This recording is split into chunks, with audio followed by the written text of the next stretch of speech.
Alright, so this Shadow of Mordor, I am 15 hours. Raise the volume.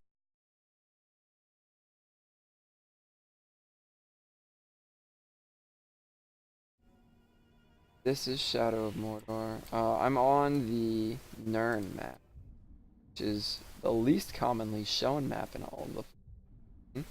I specifically wanted to do it. I also have the most progress here. I have all of the war chiefs branded. Um, so it'll be easy to show you how that works out. Most of the time, when you have all the war chiefs branded, nothing really happens in the map. A lot of times they'll just kind of sit there doing their own thing. Like, all of them are at my beck and call. Occasionally, the bodyguards that are under my control will do their own things. But once they're, like, power 18, 19, they generally win everything by themselves. Their power is up at the top right there. This guy is level 20, this guy's 16, 18, 19, 15. This one's my most vulnerable, really. But if you look at his strengths and weaknesses, he's not really all that vulnerable. This is why I leave him where, like he is. Um, he can't be killed without a finisher. He has monster slayers, so any of his monster hunting things, like Ordeal, and all the other missions that he does, he can't just be randomly willy-nilly killed. Vulnerable to range. Can't just die from stupid. 8 of burns, which means he can't die to explosions that just set him on fire, which I've actually lost a few bodyguards that exact way. Being 15 hours in and having completed the story mode, I found that once you get to this point, you are pretty much a god of death. And that was the only problem that I had with the game primarily, is at this point, I really don't feel threatened whatsoever. I can pretty much do whatever I want whenever I want to. I instantly deal with any monster. I instantly deal with most things. Unless they're a war chief. Saw me. Oh, and now they don't. I have a rune that refunds 50% of the cost of Shadow Strike every time I use it. Which means I can travel vast distances of land, and I really think that they should have put a distance limiter on this. I could travel insane amounts of distance in a very short amount of time. As long as I have line of sight, I can travel to my target, which is utterly absurd.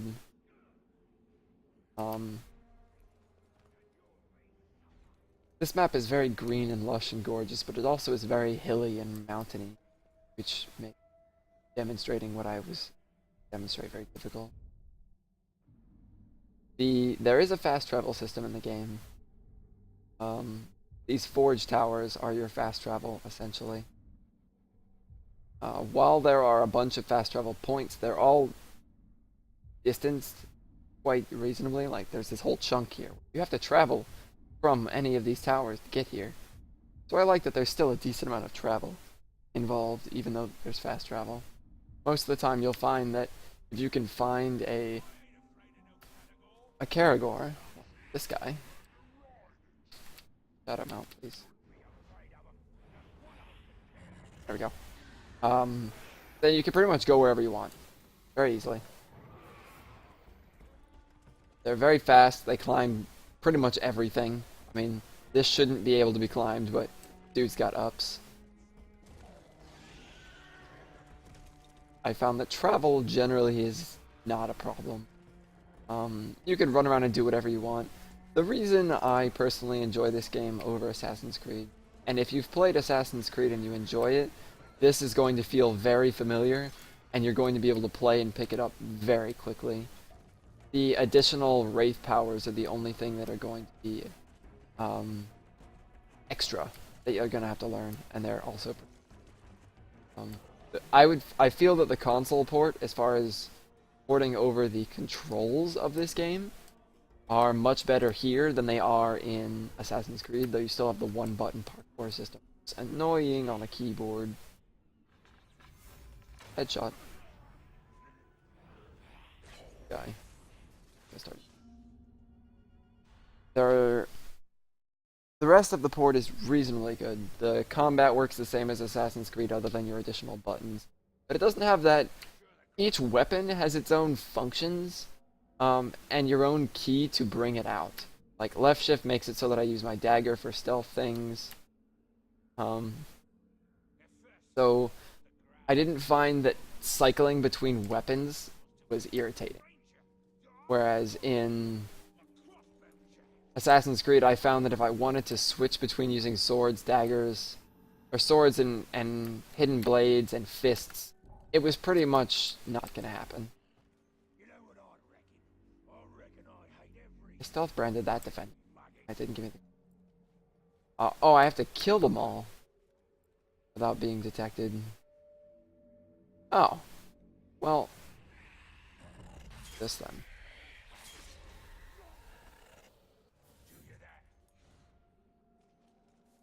They have the stalking zones, just like in Assassin's Creed. These are very useful. When you're in them, you go transparent. You see the wraith dead, which I didn't. You can attract them, just like whistling. There's a lot of similarities, but at the same time, if you're the kind of guy that, or girl, excuse me, that plays Assassin's Creed, that enjoys just going on the I'm on a murderous rampage spree kind of things, you can do that in this game, and it's encouraged. And the combat is developed enough where not only is it encouraged, it's rather easy to.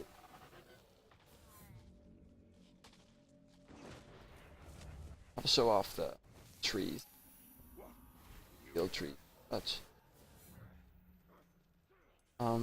There are missions to forge the legend of your weapon, which are basically XP missions for each weapon that provide a bonus at the very end. That require you to do a specific thing.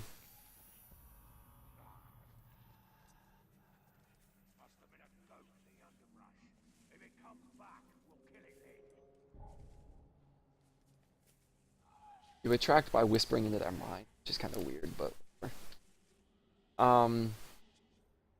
and I feel that these missions are kind of... gives you something to do in the world, because while the world feels alive,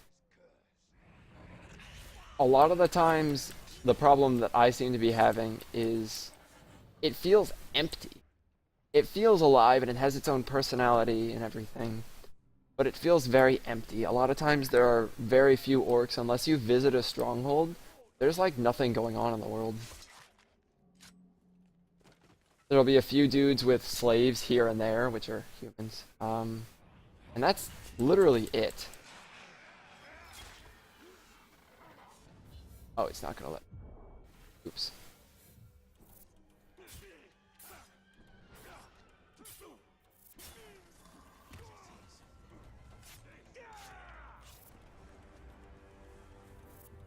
So worm intel over. And I think there have been a lot of comments on why the... a poor way of explaining it. There have been a lot of comments on the similarities between Assassin's Creed, and I just went over a bunch of them. But I think the differences are enough to make it feel like if you like Assassin's Creed games, this is for you. If you like Assassin's Creed games, but you're not really into the story, but you also like games, third-person action games in general, stealth is a big factor, and it is almost always present, but you don't have to do it. There was a mission where I borked the stealth almost right off the bat, and I just spent the rest of the mission doing whatever I wanted. I ran around. It was a lot harder, but it was most certainly possible. And it wasn't boring. I think that's what really gets me, is the combat. Even though I can pretty much do whatever I want and multi-kill everyone all the time at this point in the game, it's still never boring, and I never feel like I'm not threatened. If I mess up, these guys will do... you see, these guys are just basic grunts. And they're doing big chunks of my health when I get hit.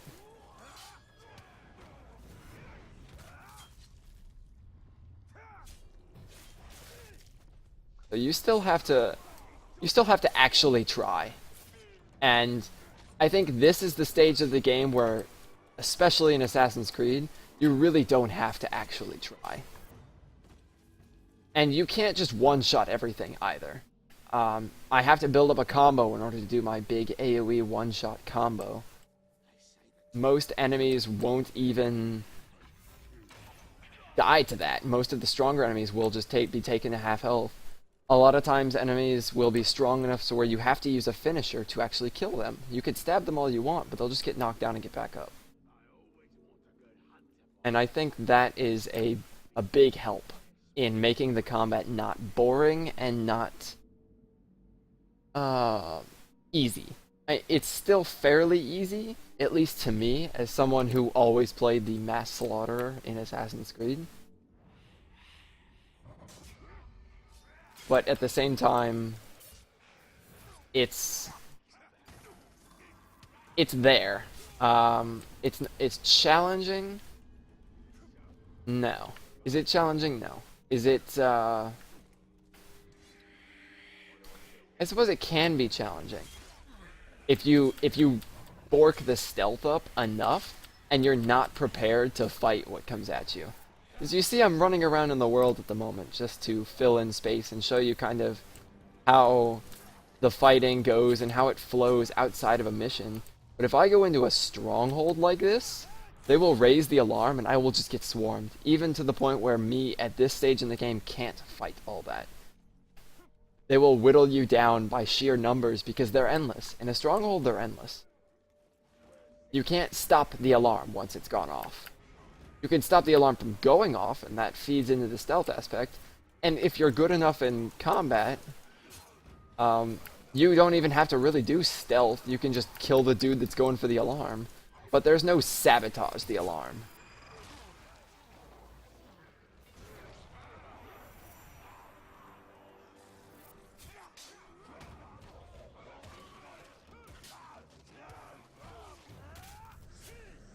And I know you're probably thinking, Zach, you are slaughtering dudes in groups with very little damage to yourself and very little threat.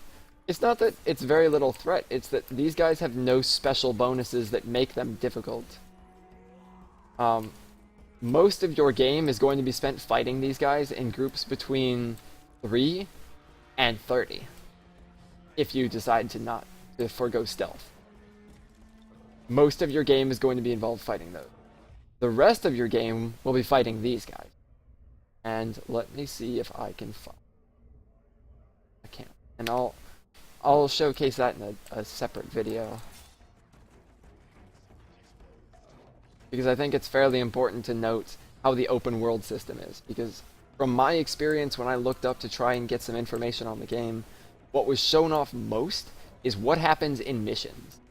And that's honestly not where a majority of your time is spent in the game. A majority of your time is spent in the open world. And a lot of the concerns that people have are, is the travel good?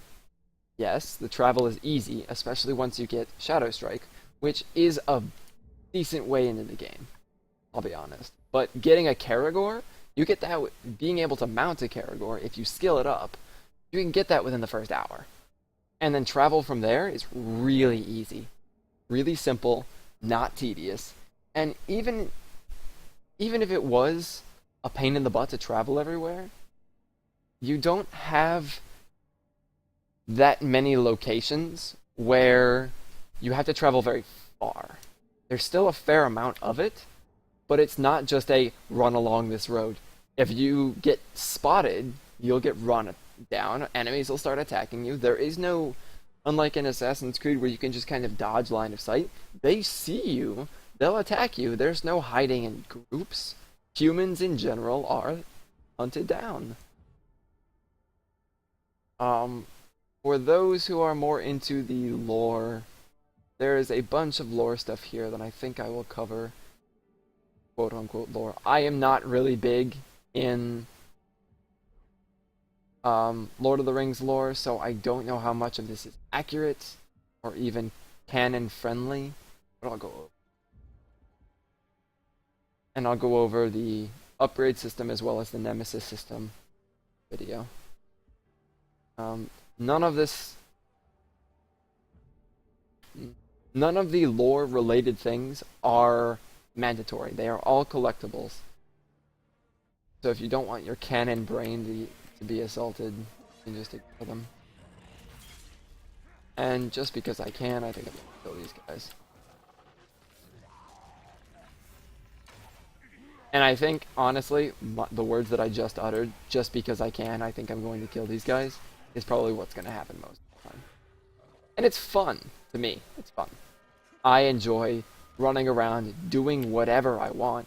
In the first, 3 hours of the game, you can't really do that. You don't have enough power. But at this point, I can do whatever I want.